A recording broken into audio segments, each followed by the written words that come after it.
Subscribe करें और bell दबाएं ताकि कोई खबर रह न जाए।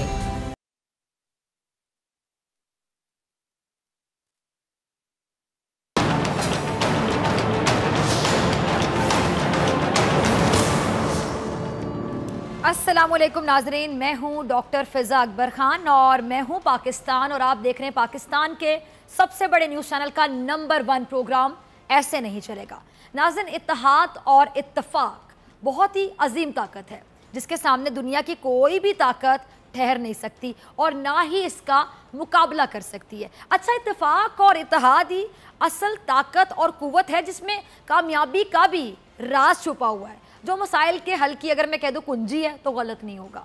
परेशानियां दूर करने का सबसे बेहतर जरिया भी कह सकते हैं।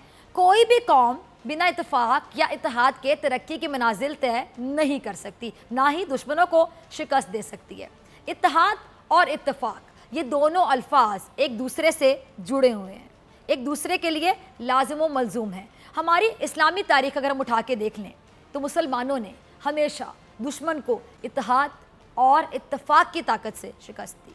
दुश्मन हमेशा तादाद में मुसलमानों से ज़्यादा रहा। दुश्मन के पास मुसलमानों से ज़्यादा जदीद और भारी हथियार भी रहे, लेकिन इसके बावजूद तारीख़ की अगर बात करें, तारीख़ इस्लाम में हमें ये बताती है कि मुसलमानों ने ईमान, इत्तेहाद, इत्तेफाक की ताकत से दुश्मन को नेस्तो नबूद किया और शिकस्त से दो चार भी किया। हमारे मुल्क की तारीख़ अगर नाज़रीन हम उठा कर देखें तो हमारी तारीख़ में भी इसकी मिसालें मौजूद हैं। हमारे मुल्क का क़याम इत्तेहाद और इत्तेफाक की वजह से मुमकिन हुआ। आप लोग अग्री करेंगे। अल्लामा इकबाल ने एक ख्वाब देखा था, उसको हकीकत बनाना शायद उस टाइम पर नामुमकिन था, क्योंकि ये कौम ग़ुलामी की जंजीरों में जकड़ी हुई थी। इस कौम का जो मोराल है वो ख़त्म हो चुका था। ये कौम ये भी भूल चुकी थी कि इस कौम के आबाओ अजदाद ने उसी हिंदुस्तान में दहाइयों तक हुकूमत की है, और ये कौम ये भूल चुकी थी कि उसके आबाओ अजदाद अपनी बहादुरी, अपनी शुजात, दलेरी, जवामर्दी, शौक़ शहादत, जज्बा हुब्बुल वतनी की वजह से मशहूर भी थे। फिर कौम को झंझोड़ा एक लीडर ने, एक रहबर ने, एक कायद ने, वो मर्द हक आया और उसने इस कौम को फिर से मुत्तहिद किया, इस कौम को बेदार किया, इस कौम के लिए जंग लड़ने का फैसला किया, इस कौम का हक दिलाने का इरादा किया और फिर ज़माने ने देखा, वक्त ने एतराफ़ किया, ये कौम उठी, तिनके जोड़कर अपना घर बनाया और ऐसे बनाया कि किसी ने सोचा तक ना था। कुर्बानियाँ दी, खून दिया, जिंदगियाँ दी, औलादें दे दी, माँ बाप कुर्बान कर दिए, लेकिन पाकिस्तान को हासिल करके रहे। ये था वो तारीखी इत्तेहाद, तारीखी इत्तेफाक जिसकी वजह से हमें सरजमीन पाकिस्तान नसीब हुई। इसी इत्तेहाद और इत्तेफाक, इसी यकजहती की मिसाल दोबारा देखने को मिली जब इस सरजमीन पाकिस्तान की हिफाजत का वक्त आया। याद करें किस वक्त की बात करने जा रही हूँ। वो वक्त बहुत कड़ा था, 1965 1965 की वो जंग, जब पाकिस्तान एक नौमौलूद रियासत था, जिसे नौमौलूद बच्चा होता है। पाकिस्तान दिफाई लिहाज से भारत से बहुत कमज़ोर था। पाकिस्तान मुआशी लिहाज से भी भारत से पीछे था। पाकिस्तान रकबे के लिहाज से भी भारत से ऑफ कोर्स छोटा था। पाकिस्तान की फ़ौज की तादाद भी भारतीय फ़ौज से बहुत कम थी, लेकिन पाकिस्तानी फ़ौज और कौम ने अपने से कहीं गुना बड़े हरीफ को, दुश्मन को शिकस्त दी। अगर प्रैक्टिकली देखा जाए नाजरीन, तो भारत हर लिहाज से पाकिस्तान से ताकतवर था और जंग जीत सकता था। इसी बात को मद्देनज़र रखते हुए भारत ने ये ऐलान भी कर दिया कि वो सुबह का नाश्ता लाहौर में करेगा, जिम खाना में करने का ऐलान किया था। लेकिन हुआ क्या? भारतीय आए अपने पैरों पर थे, गए चार कंधों पर। जितने भारतीय टैंक आए सब खाक हो गए, जितने भारतीय हवाई जहाज आए सब के सब राख हो गए, जितने भारतीय फौजी आए वो सब वापस चले गए। आप देखें, लेकिन ताबूतों की शक्ल में गए और इस कौम ने अपने से कहीं गुना बड़े दुश्मन को शिकस्त दे दी। इसकी सबसे बड़ी वजह क्या थी? वजह थी जज्बा, वो जज्बा जिसमें इत्तेहाद शामिल था, जिसमें इत्तेफाक शामिल था। यानी जब तक आप मुत्तहिद रहेंगे, जब तक आप अपने दरमियान इत्तेहाद और इत्तेफाक की फ़ज़ा बरकरार रखेंगे, आपको कोई शिकस्त नहीं दे सकता। Mark my words.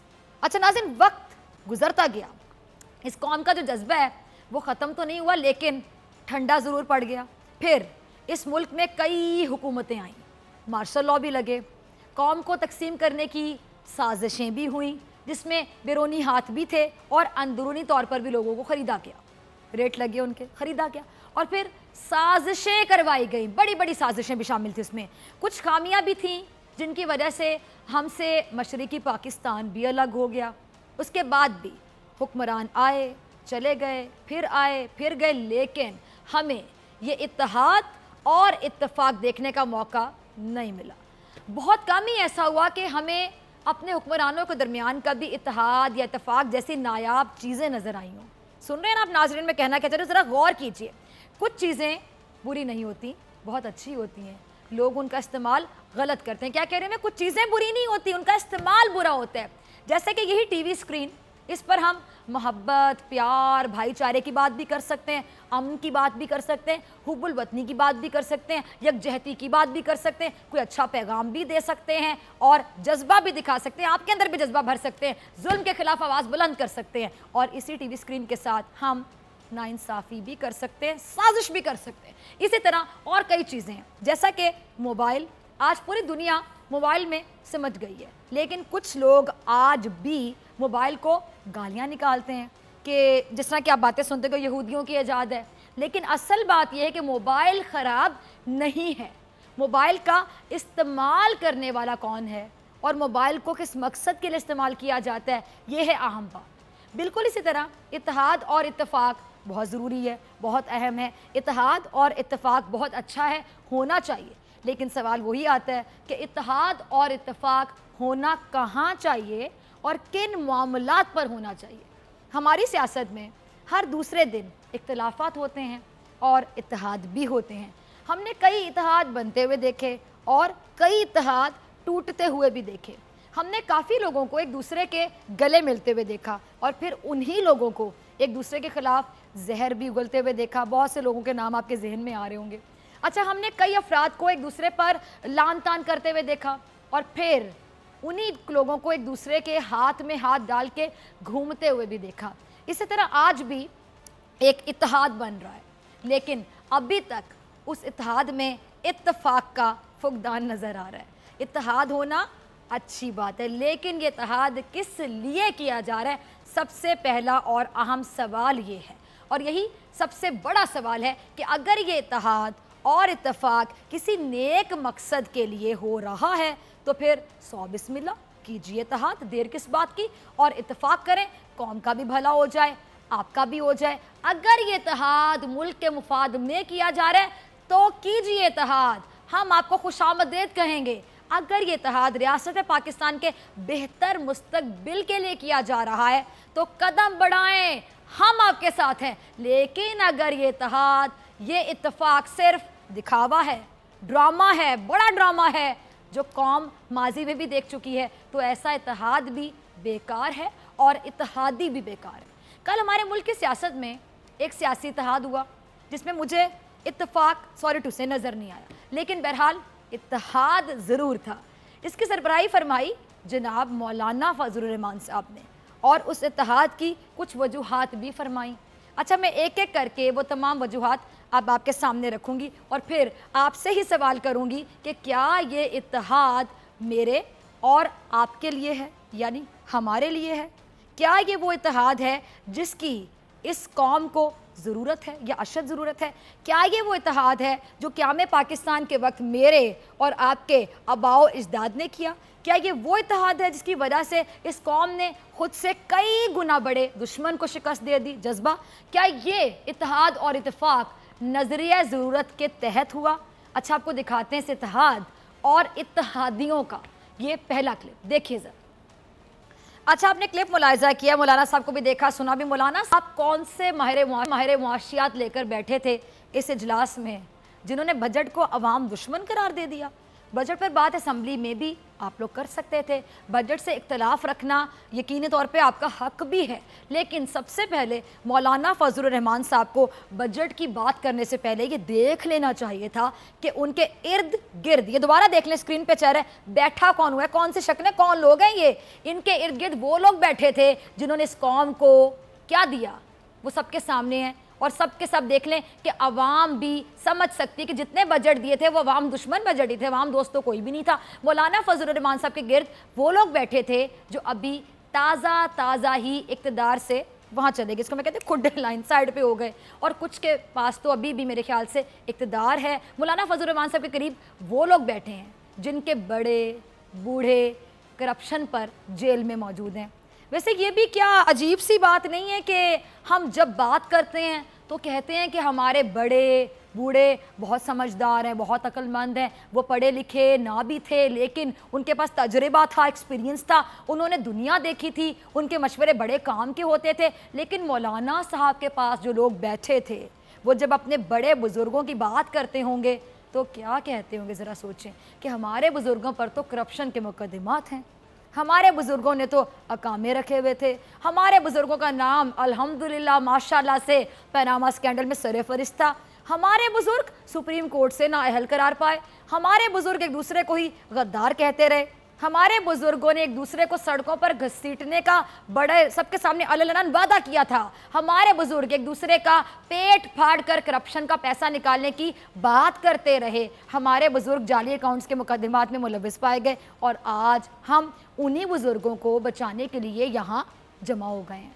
आज हम उन्हीं बुज़ुर्गों की रिहाई के लिए यहाँ पे बैठ गए हैं। आज हम आवाम की मदद से अपने बुज़ुर्गों पर कायम मुकदमात का खात्मा चाहते हैं, क्योंकि अदालतें तो रिलीफ नहीं दे रही, अदालतें कह रही है कि सबूत लाओ, खुद को बेगुनाह साबित करो। अदालत में तो अब कोई ऐसा जज नहीं बैठा जिसको फ़ोन पर कहा जाए कि उसे छोड़ दो या उसको पकड़कर सज़ा दे दो या ऐसे कर लो वैसे कर लो, ऑर्डर दिया जाए। इसलिए अब इत्तेहाद बहुत ज़रूरी है, बुज़ुर्गों की रिहाई के लिए इत्तेहाद ज़रूरी है। दूसरी बात, एहतजाज। मैंने कल भी कहा था नाज़रीन, आपको याद होगा कि एहतजाज करना मजलूम का हक होता है, एहतजाज करना उसका हक होता है जिस पर जुल्म हुआ हो, जिसके साथ नाइंसाफ़ी हुई हो। एहतजाज करना हाकिमों का काम नहीं होता। एक सिंध का हाकिम और एक 3 बार मुल्क के हाकिम रहने वाला ख़ानदान किसके खिलाफ एहतजाज करेगा?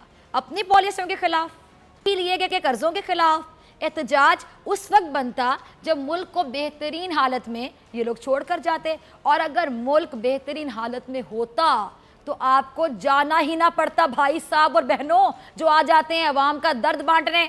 आपको कौम ने मुस्तरद कर दिया मुकम्मल तौर पर, क्योंकि कौम भी तंग आ चुकी थी रोज़ रोज़ के झूठे दावों से और झूठे वादों से। हर इंतखाबात में वही चेहरे, वही घिसे पिटे वादे, वही घिसे पिटे दावे जो कि कभी पूरे नहीं होते, वफा नहीं होते। जिस इत्तेहाद की सरबराही मौलाना फजलुर रहमान जैसी शख्सियत करे, ज़रा सोचें उस इत्तेहाद की क्रेडिबिलिटी क्या होगी। ये जो इत्तेहादी जो प्रेस कॉन्फ्रेंस है इसमें पता नहीं क्या कुछ होता रहा, और अब जारी बात है सारी प्रेस कॉन्फ्रेंस तो कवर नहीं हो सकती कि बहुत चीदा बातें आपके साथ ज़रूर शेयर करें, इनको जवाब भी देंगे, ये भी बताएंगे कि ऐसे नहीं चलेगा। दूसरा क्लिप चलाइएगा रज़ा। क्या कहूँ मैं, यही कहूँगी कि अल्लाह की शान है, आज मौलाना साहब जाली हुकूमत, जाली मैंडेट और धांधली का रोना रो रहे हैं। मौलाना साहब पिछले 10 साल तक हुकूमत का हिस्सा रहे, ऐसा ही था। पिछली हुकूमतों ने इतना कर्जा लिया जितना 60 सालों में नहीं लिया गया। अच्छा, उस कर्जे को सूद समेत अब वापस भी करना है ना, अंडरस्टूड सी बात है। मौलाना साहब उस वक्त कहाँ सो रहे थे जब PIA तबाह हो रहा था? अवाम का पैसा था ना मौलाना साहब, उस वक्त आप कहाँ सो रहे थे? मुल्क की हर सड़क, हर इमारत गिरवी रखी जा रही थी। मौलाना फजलुर रहमान साहब उस वक्त कहाँ सो रहे थे, आप कहाँ थे? और मकबूजा कश्मीर कमेटी के चेयरमैन आप ही बने रहे, और 10 साल मकबूजा कश्मीर के हवाले से कोई काबिल ज़िक्र काम तक ना किया मौलाना साहब ने, तब इक़्तिदार के मज़े लूट रहे थे। मौलाना फजलुर रहमान साहब कहाँ थे आप? ड्रोन हमले हो रहे थे, कबायली मर रहे थे। मौलाना साहब उस वक्त भी पता नहीं कहाँ पर थे। जमहूरियत के नाम पर मॉडल टाउन में लोगों को, नहत्ते लोगों पर गोलियां बरसाई गई थी, कत्ल कर दिया गया था। मौलाना साहब उस वक्त मैं पूछ सकती हूँ कि आप कहाँ थे, कहाँ छुपे हुए थे? जनूबी पंजाब के मसाइल 10 साल से जूं के तू रहे, तब मौलाना साहब कहाँ आराम फरमा रहे थे, कहाँ सो रहे थे? शहबाज शरीफ, नवाज शरीफ आवाम के पैसों से लंदन में इलाज करवा रहे थे। मौलाना साहब कहाँ थे आप? यकीनी तौर पे मिनिस्टर इनक्लेव में सो रहे थे मज़े से। और यकीन जानिए मौलाना साहब को दुख या फिर गम इसी बात का है कि उनकी अच्छी खासी नींद खराब कर दी, उठाकर बाहर निकाल दिया गया मिनिस्टर इनक्लेव से। सारा गुस्सा ही ये मौलाना साहब को इस बात का है। मैं तो इमरान खान साहब से गुजारिश करूंगी, आज दे दें मौलाना साहब को उनका आशियाना वापस, कम से कम इनका गम तो दूर हो। वो फिर से सो जाएंगे वहाँ जाके, आपको क्या टेंशन, और कौम भी सुकून का सांस ले लेगी। मौलाना साहब से बार बार इनकी ये तो तकरीर है, इस तरह की इमोशनल शक्ल नहीं देखनी पड़ेगी। और मौलाना साहब बिला वजह इमरान खान साहब ने मौलाना साहब को जगा दिया। अब वो कहीं ये जो मिलन मार्च के नाम पर घूम रहे हैं, कभी वो APC की सदारत करते दिखाई देते हैं, कितना काम करवा रहे हैं बेचारे मौलाना साहब, जिनको काम करने की आदत नहीं, आराम करने की आदत है। तो इमरान खान साहब मौलाना फजलुर रहमान साहब से इतना काम करवाना बनता नहीं है। सियासी इख्तिलाफात अपनी जगह होते हैं, लेकिन खान साहब सोने दें इन मौलाना फजलुर रहमान साहब को, इनको इस उम्र में आराम करें, तो इनको आराम की बहुत आदत है। अब मौलाना साहब को बस एक चीज़ की जल्दी है और एक उनकी ख्वाहिश रहेगी, अगर मैं कह दूँ एक ही ख्वाहिश रहेगी तो गलत नहीं होगा, कि किसी तरह हुकूमत गिरा दी जाए। और ये ख्वाहिश इतनी बढ़ गई है, इतनी शिद्दत इख्तियार कर गई है कि इसकी वजह से बिलावर और मौलाना साहब के दरमियान इसी APC में बहस भी हो गई, क्योंकि मौलाना साहब मुकम्मल तौर पर इंतशार फैलाने का एजेंडा लेकर बैठे हुए थे, इरादा रखते थे। लेकिन बिलावर साहब जानते थे कि मौलाना फजलुर रहमान साहब की ख्वाहिश की तकमील का नाम APC तो नहीं, लेकिन जबकि मौलाना फजलुर रहमान साहब शायद यही सोच कर आए थे। वैसे ही लोग मौलाना फजलुर रहमान साहब के साथ मेरे ख्याल से नाइंसाफ़ी कर देते हैं। किस तरह कि APC की सरबराही मौलाना को दे दी, लेकिन फिर उनकी बात मानने से भी साफ इनकार कर दिया। ज़्यादती हो गई ना, खुला तज़ाद है। ये ज़रा अगला क्लिप देखिएगा। अच्छा, मैं मौलाना साहब एंड कंपनी से एक मुखलिसाना सवाल करना चाहूँगी। आप सिर्फ एक बार ये बता दें कि जिन दो कौमी असम्बली के जो मेंबरान हैं, जिनके प्रोडक्शन ऑर्डर जारी करने की आप बारहा बात करते हैं, मुतालबा करते हैं, उन पर इल्ज़ाम आखिर क्या है, पता है आपको? अगर पता है तो बनता है बार बार ये मुतालबा करना। उन्होंने किया क्या था, पता है ना आपको कि उन्हें किस जुर्म में पकड़ा गया था, और उनको पकड़ने पर हम क्या कह सकते हैं कि वो क्यों पकड़े गए, किस पर उन्होंने हमला किया था? फौजी चौकी पर हमला करने आए थे ना, वो तो छोटा मोटा काम था फौजी चौकी पर हमला करना। उस हमले में ना सिर्फ फौजी जवान जख्मी हुए थे बल्कि शहादत भी हुई थी, ये बात पूरी कौम जानती है। और वो दो एहसान फरामोश, मैं सोच समझ के लफ्ज़ का इंतखाब कर रही हूँ, एहसान फरामोश, जिनको मुंतखब करके भेजा गया था। किस लिए? वो अपने हल्के के मसाइल बयान करें, वो अपने हलकों में तरक्की याफ्ता काम करवाएं, वो अपने हल्के में तालीमी सरगर्मियाँ बहाल करवाएं, वो अपने हल्के के अवाम को बुनियादी हकूक़ फराहम करें। लेकिन उन दो एहसान फरामोशों ने किया क्या? एक कहता रहा कि मैं फ़ौज को कत्ल कर दूंगा, यही कहता रहा, फ़ौज को वज़ीरिस्तान से निकाल दो। फ़ौज वज़ीरिस्तान में आकर अपनी मर्जी से आई थी। कहाँ थे तुम लोग? फ़ौज तो कभी भी कहीं भी अपनी मर्जी से नहीं आई थी। फ़ौज तो इक़्तिदार में भी क्या कभी अपनी मर्जी से आई? कभी नहीं आई। तुम लोग ही जाते रहे फ़ौज के पास, अपने सियासी मुखालिफिन के ख़िलाफ़ फ़ौज को उकसाते रहे कि आ जाओ, मुल्क तबाह हो रहा है, संभाल लो इस मुल्क को। इस हाल में तुम लोग ही बुलाते रहे फ़ौज को। आज भी फ़ौज खुद से नहीं आती, तुम लोग बुलाते हो, इसलिए कि जो काम तुम्हारे बस का नहीं होता वो फ़ौज ही करती है। फॉर एग्ज़ाम्पल, बारिश हो जाए या पानी निकालने का काम फ़ौज करती है, सैलाब आ जाए तो मदद फ़ौज करती है, धरना दे दिया जाए, पुलिस से बात ना बने तो फिर फ़ौज को तुम लोग बुलाते हो। ऐसा ही है। या फिर अगर हम बात करें PSL करवाना हो तो फ़ौज को बुलाते हो। कोई बड़ा इवेंट हो तो तुम लोग कहते हो फ़ौज को बुला लें, फ़ौज की खिदमत हासिल करें। वज़ीरिस्तान में फ़ौज नहीं थी तो क्या हो रहा था? सरों से फुटबॉल खेले जा रहे थे, लोगों को मार मार कर उल्टा लटकाया जा रहा था, बात बात पर सर काटे जा रहे थे, वज़ीरिस्तान को नो गो एरिया बना दिया गया था। और फिर इसी को जवाब बनाकर अमेरिका और दूसरे ममालिक पाकिस्तान को दहशतगर्द रियासत डिक्लेयर करने के दर पे थे। इसलिए आई थी फ़ौज। हो गया क्लियर? जो ये सवाल उठाते हैं फ़ौज क्यों आई, इसलिए फ़ौज को आना पड़ा। फ़ौज ने आकर अली वज़ीर जैसे एहसान फरामोशों के लिए वो माहौल फराहम किया, वो खुल्लम खुल्ला जल्द से कर सकें, और इसमें अपनी ही फ़ौज को कत्ल करने की धमकियां देते रहे। फ़ौज ने आकर वज़ीरिस्तान को वो अमन दिया जिसके बाद मोहसिन दावड़ जैसे घटिया लोग, यकीन जानिए घटिया लोग, इंतखाबात में हिस्सा लें, वज़ीरिस्तान में आज़ादी के साथ घूमें, छोटे बड़े जलसे करें, खौफ खतर मुलाकातें करें, और फिर गालियां भी उसी पाक फ़ौज को निकालें, हमला भी उसी फ़ौज पर करें, रियासत के ख़िलाफ़ बगावत करने की कोशिश करें। इसलिए ये जो दो एहसान फरामोश हैं ये जेल पर हैं और जेल में हैं और आप लोगों को इनकी फिक्र खाए चले जा रही कि इनके प्रोडक्शन ऑर्डर्स के अलावा आप लोगों की जो असेंबलीज की कार्रवाई नहीं चलती, आप लोग को बात नहीं करते। मौलाना साहब एंड कंपनी, आप लोग थोड़ा ज़र्फ दिखा दें, मुजम्मत करें। इन लोगों के जो रियासत मुखालिफ एजेंडाज हैं ना, इनके बारे में बात करें कि हम शदीद अल्फाज में मुजम्मत करते हैं। अगर आप लोग भी मुजम्मत ना करें और इनके साथ इज़हार हमदर्दी करें और इनके लिए आपकी जो मोहब्बतें हैं वो फूट फूट कर बाहर आए इस असम्बली के फ्लोर पर, तो मैं तो फिर आपसे भी कहूँगी कि बस ऐसे नहीं चलेगा। मिलते हैं ब्रेक के बाद।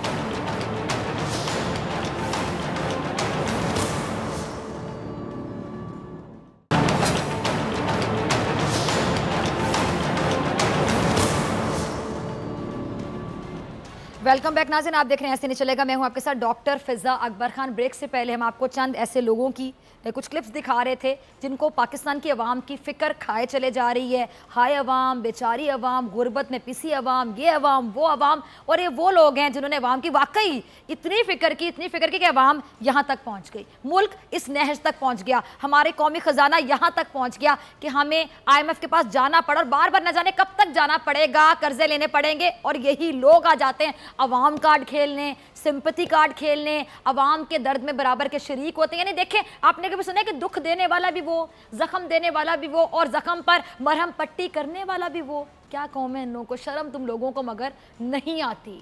अच्छा जी, मौलाना फजलुर रहमान साहब हैं, उनका क्लिप रह गया था, हम ड्रॉप भी कर सकते थे लेकिन नहीं, ड्रॉप नहीं किया। मैंने कहा ब्रेक के बाद चलाएंगे, फिर आगे ब्रेक के बाद सेकंड सेगमेंट है उसका कंटेंट आपके साथ शेयर करेंगे। ये क्लिप मुलाहिजा कीजिए। जो लोग किसी एक रहबर पर मुत्तफिक नहीं हो सके वो बना रहे हैं रहबर कमेटी। इससे बड़ा मजाक नाजरीन कोई हो सकता कौम के साथ? क्या बिलावल मौलाना फजलुर रहमान साहब को अपना रहबर मानते हैं? चलें ये पूछ लेते हैं, मान लेंगे? क्या कहते हैं आप? क्या मरियम नवाज आसिफ अली जरदारी को अपना रहबर तस्लीम कर चुकी हैं या कर लेंगी मुस्तकबिल करीब में? आप बताइए। ये जो 10 घंटे इस APC में ज़ाया हुए, लिटरली ज़ाया हुए, इसका नतीजा सिर्फ रहबर कमेटी निकली। रहबर कौन है पहले तो ये फैसला करें। कमेटियाँ फिर जितनी मर्जी बना लेना। जब मुल्क की रहबरी हाथ में थी तो कितनी रहनुमाई की इस कौम की। जब 3 बार इक़्तिदार मिला था तो बन जाना था ना रहबर, लेकिन उस वक्त तो शौक था अमीरुल मोमिनीन बनने का। जब 30 साल पंजाब से लिटरली चिपके रहे, बन जाना था ना कौम का रहबर। 10 साल मिनिस्टर इनकलेब में गुजार दिए, कश्मीर कमेटी के चेयरमैन बन के एक विफाकी वजीर जितनी मराद लेते रहे, बन जाना था ना उस वक्त कौम का रहबर। करते कौम की रहबरी। सिंध में 11 साल गुजार दिए, खाने को गंदुम नहीं, पीने को पानी नहीं, पूरा का पूरा लाड़काना HIV में फैल चुका है। आप देखें मुब्तला हो चुका है। वज़ीर-ए-आला सिंध के अपने हलके में धमाका होता है तो वहाँ एम्बुलेंस मौजूद नहीं होती जो लाशों को या जख्मियों को उठा सके। 52% बच्चे सिंध के स्कूलों से बाहर हैं। बन जाते रहबर, क्यों नहीं बन सके थे? किसने रोका था? जब मौका था कौम की रहबरी और रहनुमाई का तो ना रहबर बने ना रहनुमाई की, और अब बना रहे हैं रहबर कमेटी, ये तमाम रहबरों का टोला मिलके। अब मैं क्या बोलूं? ए कौम के साबिक रहबरों, ए ढिटाई की तस्वीरों, तुम्हें वतन की हवाएं झूठा झूठा झूठा तरीन कहती हैं। ए कौम के साबिक रहबरों, ए बेबसी की तस्वीरों, तुम्हें इस कौम की माएँ क्या कहती हैं वो मैं यहाँ बता नहीं सकती।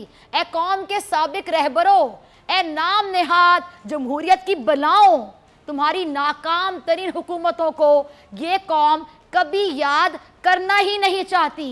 ए मौलाना फजलुर रहमान, ए कश्मीर कमेटी के साबिक चेयरमैन, तुम्हें वतन की हवाएं सिर्फ इतना कहती हैं कि इस्लामाबाद छोड़ दो और इस्लाम की तलकीन करो, क्योंकि अब ऐसे मजीद नहीं चलेगा। साहब कुछ फरमा रहे हैं, क्या कहना है उनका? रजा जरा उनका क्लिप भी चलाइएगा।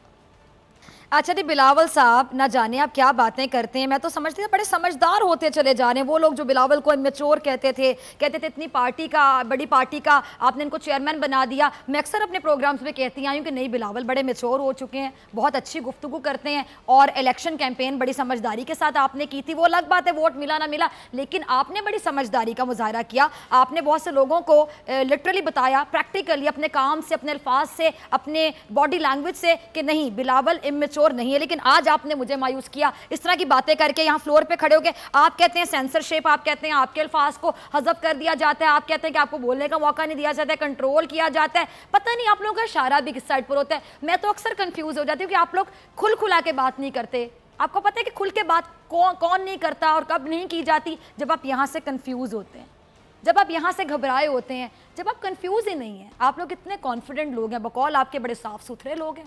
आप लोगों को तो करप्शन के स्पेलिंग भी नहीं आते। आप लोगों को क्या पता है कि जाली अकाउंट्स होते क्या हैं? आप लोगों को क्या पता कि पाकिस्तान से बाहर जायदादें बनाना होता क्या है? आप लोग तो भोले भाले लोग हैं, मासूम लोग हैं, सीधे साफ सुथरे लोग हैं। ऐसे ही आप अपना इमेज बनाते हैं ना आके प्रैक्टिकली। तो मुझे ये बता दें कि जब आप हर लिहाज से इतने समझदार हैं तो फिर आप गोल मोल बातें क्यों करते हैं? आपको क्लियर होना चाहिए ना, या वाइट या ब्लैक, दरमियान में क्यों अटके रहते हैं?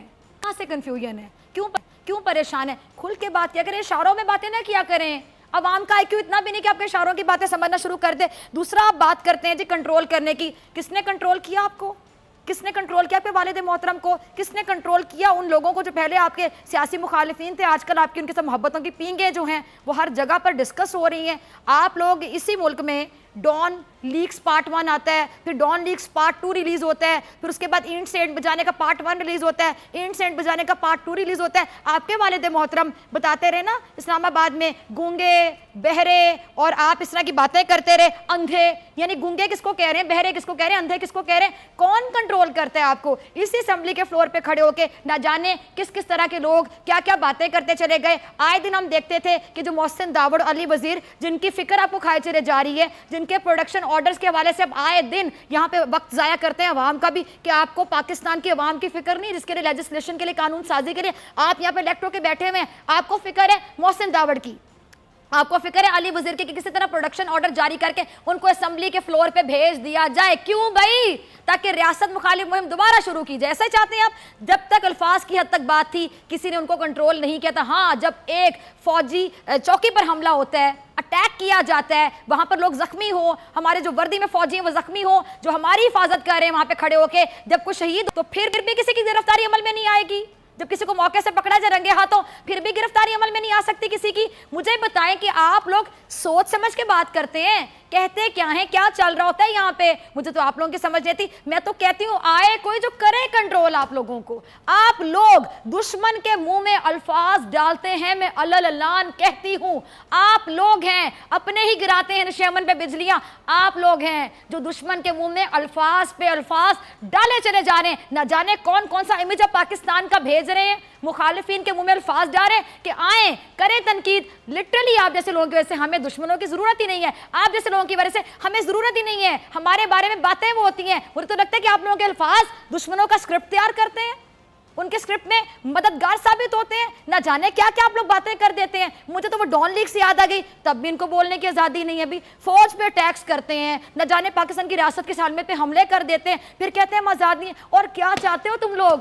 क्या करना है? इससे बढ़ के क्या करना है? रियासत पर अटैक करते हो, खुलेआम किसी को सिलेक्टेड कहते हो, खुलेआम न जाने क्या क्या कुछ कहते हो। अब भी आप लोग कहते हो कि आप लोग आज़ाद नहीं हैं, आप लोगों को कंट्रोल किया जा रहा है। अब अगर आप कंट्रोल्ड हालत में ऐसे हैं तो जब आपका जो लगाम है, अगर मैं तो कहती हूँ कि पकड़े कोई आए जो आपको कंट्रोल करे, अगर चले आपकी 2 मिनट के लिए मान लेते हैं आप कंट्रोल हैं, कंट्रोल हो कि आप लोग ऐसे हैं, जब कंट्रोल हटा दिया जाएगा तो फिर कैसे होंगे आप लोग? क्या कह सकती हूँ मैं? अगला क्लिप देखिएगा। तकलीफ होती है, हंसी भी आ रही है। भी देखिए स्पीकर साहब थे, आप में से बहुत से लोग अग्री करेंगे कितनी मासूम शख्सियत लग रहे होते हैं ना। चले एक तो उनका चेहरा थोड़ा इनोसेंट है, लेकिन इन लोगों की भीड़ में वो इतने इनोसेंट लग रहे होते हैं कि उनके चेहरे के तासुरात देखियो, दिल पे हाथ रखिए, क्या मैं गलत कह रही हूँ? अब ये लोग कहते हैं कि हमें नहीं बोलने दिया जाता। ये लोग, इन्होंने वो मासूम से हमारे स्पीकर साहब को घेरा होता है कि वो कभी इधर देख रहे होते हैं, कभी उधर देख रहे होते हैं, अभी इनको बोलने नहीं दिया जाता। इनका भी ये गिला, अगर इनको बोलने दिया जाए तो फिर क्या कह सकते हैं? मुर्दा बोले कफन फाड़े वाली एग्जाम्पल भी मेरे कैसे बैठती है यहाँ पे। अब भी इनको बोलने नहीं दिया जाता। अब मुझे बताएं कि जब किसी चीज़ को हज़फ किया जाता है, ठीक है स्पीकर का काम है कुछ अल्फाज को हज़फ करना चाहिए, यानी अब आप सिलेक्टेड कहते चले जाएंगे। क्या होता है सिलेक्टेड? मुझे बता दें क्या होता है सिलेक्टेड? आप लोगों ने सिलेक्टेड वर्ड सीखा कहाँ से? मुझे आज ये बता दें। अक्सर आप लोग कहते हैं ना, साल हो गया सिलेक्टेड सिलेक्टेड सिलेक्टेड। आज मैं आपसे सवाल पूछूंगी, शहबाज शरीफ साहब मैं आपसे पूछती हूँ, मैं बिलावल साहब से पूछती हूँ, मैं जरदारी साहब से पूछती हूँ, जितने भी बड़े सियासतदान हैं जिन्होंने बाल सफ़ेद किए हैं, जिन्होंने बाल सफेद, कुछ के तो बाल ही झड़ गए सियासत करते करते। नेगेटिव वे में नहीं बोल रही, पॉजिटिव वे में बोल रही। कितनी सियासत की, बाल सफेद के बाल झड़ ही गए। मुझे बताएं सिलेक्टेड क्या होते हैं? आप लोग इतने यकीन से किसी को सिलेक्टेड कैसे कहते हैं? यार मैं एक बड़ा सवाल नाजरीन आपके कोर्ट में भी बॉल फेंकूंगी और इन लोगों से सवाल पूछती हूँ। 1 मिनट के लिए बता दें, चले 1 सेकंड के लिए मान लें, जो कि हो ही नहीं सकता, 1 सेकंड के लिए मान लें कि आप लोग सही कहते हैं। आप इतने कॉन्फिडेंट कैसे हैं कि वो सिलेक्टेड है? आप लोगों ने जो बारियां ली थी, या तो ये हो कि एक ही रास्ता है, एक ही सड़क है पाकिस्तान की जो कि जाती है वजारत उज़्मा की जानिब। जरा गौर से सुनिएगा, अगर तो एक ही सड़क हो और एक ही रास्ता हो, एक ही रूट हो जो जाता है वजारत उज़्मा की जानिब, तो ये कहेंगे अरे रूट ही एक था। तो इन्होंने भी वही यूज किया जो आज तक उन्होंने यूज किया। इन्होंने भी वही रूट यूज किया जो कि 1988 में बेनज़ीर भुट्टो साहिबा ने यूज किया, या 90 में नवाज शरीफ साहब ने यूज किया, या 93 में बेनज़ीर भुट्टो साहिबा ने यूज किया, या 97 में नवाज शरीफ साहब ने यूज किया, या 2008 में जरदारी साहब ने यूज किया, या फिर 2000 यूसुफ रज़ा गिलानी साहब ने यूज किया, जो वज़ीर आज़म थे, या फिर 2013 में दोबारा नवाज शरीफ साहब ने यूज किया। तो अब वो 2018 में वही रूट बनता है जो कि यूज होता आ रहा है इतने सालों से, इतने डेकेड से। तो इमरान खान साहब ने उसी रास्ते से जाना था। या फिर आप ये मान लें कि अगर वो सिलेक्टेड है तो फिर आप लोग भी सिलेक्टेड थे, और अगर वो सिलेक्टेड, आप लोग सिलेक्टेड नहीं थे, तो फिर वो सिलेक्टेड कैसे हो सकता है? ये है बड़ा सवाल कि अगर वो सिलेक्टेड है फिर आप लोग भी हर बार सिलेक्टेड थे, और अगर आप लोग सिलेक्टेड नहीं थे, मेरिट पे थे, तो इमरान खान साहब, पीटीआई की गवर्नमेंट भी 110% मेरिट पर है। अब ऐसे नहीं चलेगा। कल इंशाल्लाह मुलाकात होगी पाक भारत टाकरा में।